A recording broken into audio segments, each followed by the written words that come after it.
Pregnancy టైంలో పాలు రావచ్చా? I'm doctor Neeraja, fertility specialist from Hyderabad. So, మన కొంతమంది పేషెంట్స్ ఏదైతే ఎక్స్‌పెక్టెడ్ డేట్ ఆఫ్ డెలివరీ ఉంటుందో, ఫ్యూ వీక్స్ ముందు కొంతమంది బ్రెస్ట్ ఎంగార్జ్‌మెంట్ అని, బ్రెస్ట్ పెయిన్ అని, నిప్పుల్ పెయిన్ అని అండ్ కొంచెం మిల్క్ సెక్రీషన్ లాగా ఉందని కంప్లెయింట్ చేస్తూ ఉంటారండి. సో, ఇది వెరీ మచ్ నార్మల్ అనమాట.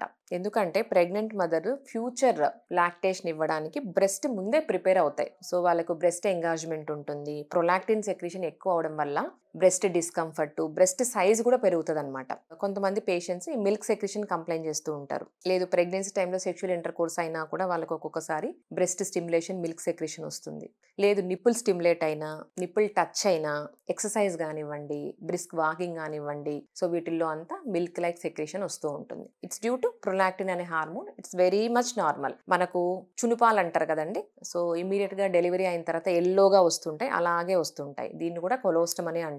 సో కాకపోతే దాన్ని బ్రెస్ట్‌ని ట్రీట్మెంట్ ఎలా ఉంటుందంటే ఏం టెన్షన్ పడక్కర్లేదు. సో బ్రెస్ట్‌ని స్టిమ్యులేట్ చేయకూడదు, ప్రెస్ చేయకూడదు, లూజ్ ఫిట్టింగ్ బ్రాస్ ఏసుకోవాలి. ఏం ట్రీట్మెంట్ ఏమీ అవసరం లేదు. కాకపోతే ఫస్ట్ మనం ఇంకేమన్నా లంప్స్ ఉన్నాయా, స్వెల్లింగ్స్ ఉన్నాయా, సిస్ట్‌లు ఉన్నాయా, ఫస్ట్ అది ఎక్స్‌క్లూడ్ చేసుకోవాలి.